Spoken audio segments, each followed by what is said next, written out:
Hey guys, Software Finder coming at you with the latest news from the tech world. We'll be covering a bunch of tech and AI related stuff. So let's go.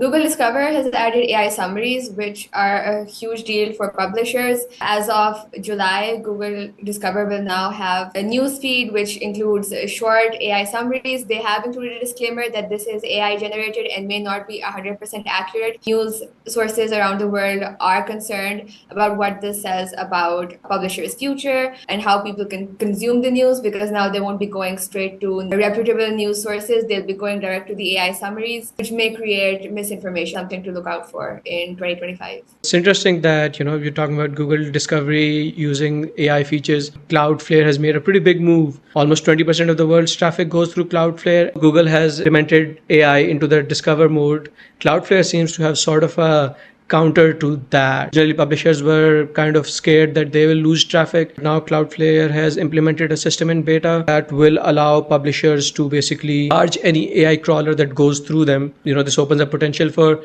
companies to partnership with Cloudflare that we want to implement this system on our website, and if a crawler goes through it, the crawler is not stealing your traffic. That's interesting because Microsoft is also launching new AI features. Vision AI will now have a new update where Copilot will be able to see everything that's on your screen. So when you launch Windows desktop, it'll be able to look at all of your browsers and all of your tabs, as opposed to the two tabs it was able to look at earlier. This really changes how people are going to use AI in their work on a day-to-day basis.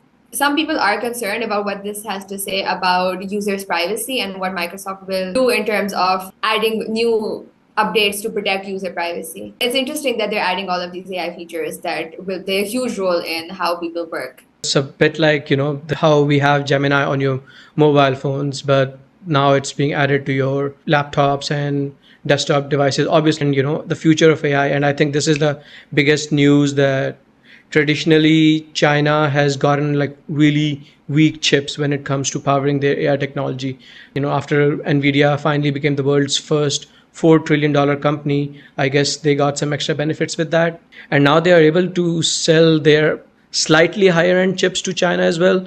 Obviously, there will be some restrictions in place, like it's the H20 chip, not the more powerful H100 or the Blackwell ones that are powering the 50,000 series. Pretty big leap in terms of performance compared to the current chips that are being sold to China. It would be really interesting to see how this shapes up the AI models like DeepSeek. As we've seen in the past, even with the weaker chips they had available, they've been able to build really efficient models.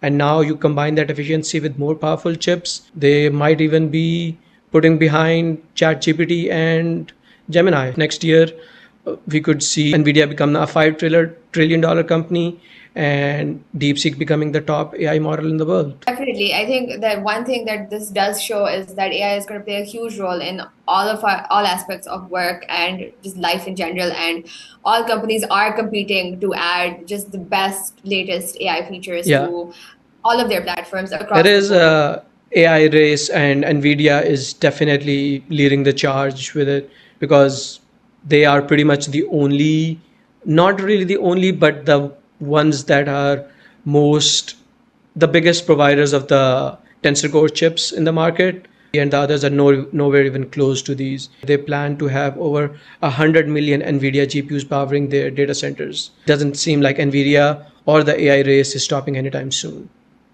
One thing to look out for in this will be how all of these companies are considering user privacy, how users are reacting to all of this AI Yeah. involvement in their all of their devices across the board, and whether there are steps that are put in place to protect just the data of regular people, but also companies that are using these platforms.